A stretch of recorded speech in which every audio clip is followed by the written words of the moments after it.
If we could begin with your name and occupation, relationship to the victim. Jack Gordon.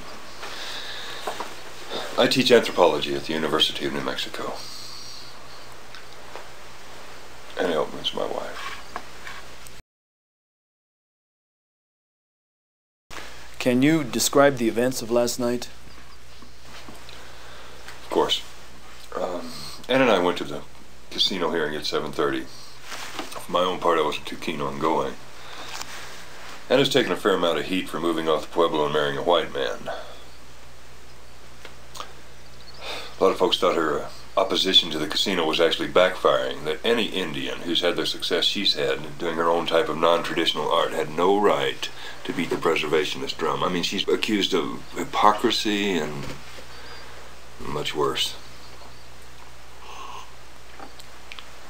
I thought she was asking for it. But nothing scared Hannah. She wasn't afraid to speak her mind, and last night was certainly no different. I thought she got a good reception until after it broke up. What happened after the meeting? She had a run-in with Roy.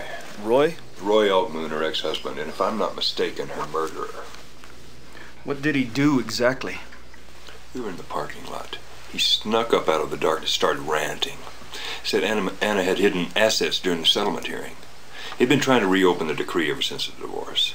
I just hustled Anna into the car and we drove off. Now, by my age, I've learned better than getting a pissing match with a skunk. What makes you think Roy killed her? Roy was a wife beater.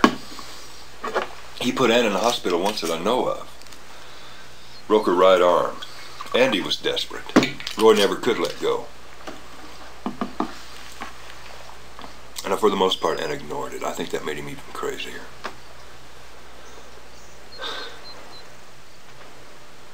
You know, I'd actually stopped drinking. For Anna's sake. Now what's the use?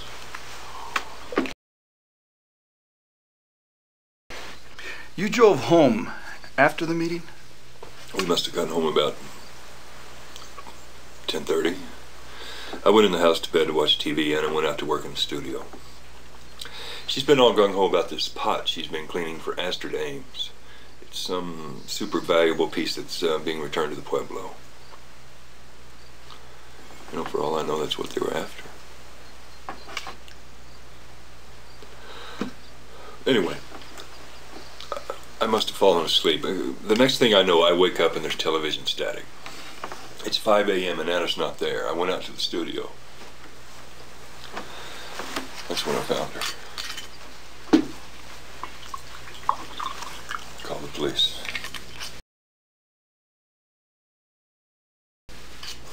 You didn't hear anything? Gunshots? No. Anna said I could sleep through Armageddon. You say you watched TV when you got home. I let her when I got in. And then the beginning of the 11 o'clock news. Last thing I remember is a truck crash, I don't know, Route 25.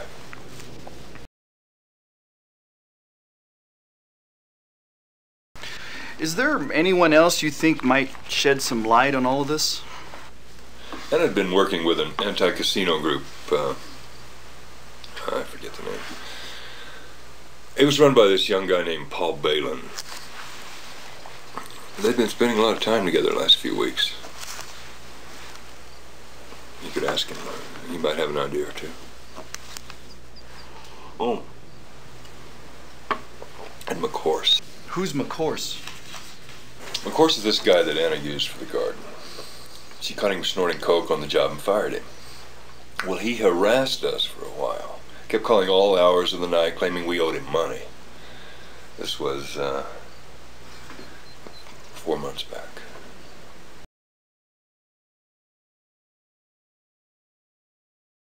Did Anna smoke? Neither one of us did. Our condolences, Mr. Gordon. We'll be in touch. That guy really knows how to booze it up. Looks like he likes his Scotch whiskey. What do you think, partner? Think he did it?